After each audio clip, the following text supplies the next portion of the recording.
Je m'appelle Arsène, je suis chercheur. Je suis passionné par l'économie politique de la finance.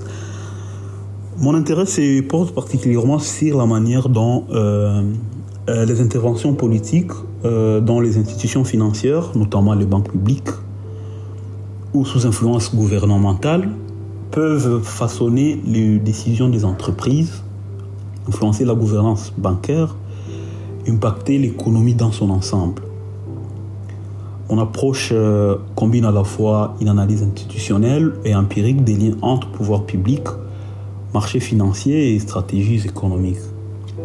Par exemple, une des questions que l'on peut se poser, c'est comment les décisions politiques influencent-elles la gouvernance des banques et la gestion de leurs risques. Donc, ces décisions politiques influencent profondément la gouvernance des banques, notamment à travers la réglementation, la supervision et voire parfois la nomination des dirigeants politiques dans les banques publiques.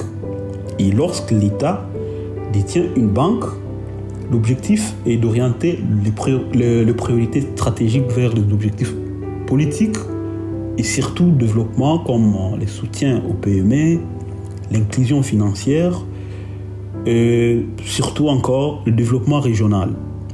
Ce qui peut parfois entrer en tension avec une stricte logique de rentabilité ou de gestion prudente des risques.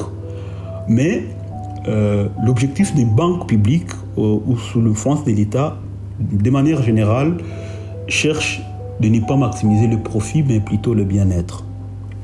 Et voilà, par exemple, dans certains pays, les gouvernements peuvent inciter les banques publiques à accorder davantage de crédits dans les secteurs jugés prioritaires, comme la santé, l'éducation, même si ceux-ci présentent un risque plus élevé.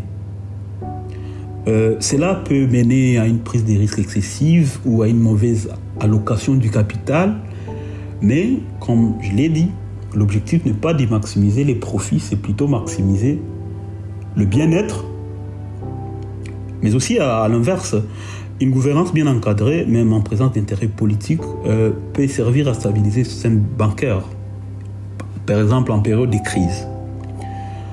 Une autre question, c'est de quelle manière les interventions de l'État sur le marché financier modifient-elles les stratégies de financement des entreprises. Donc, ce genre d'interventions peuvent être, par exemple, des garanties publiques, des subventions, d'achat d'actifs ou des régulations fiscales.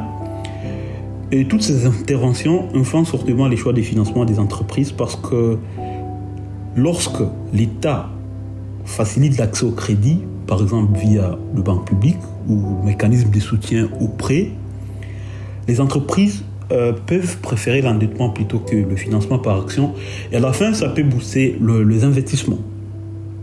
Des pistes de politiques comme le programme d'achat d'actifs par le Banque centrale rendent aussi les financements externes plus attractifs.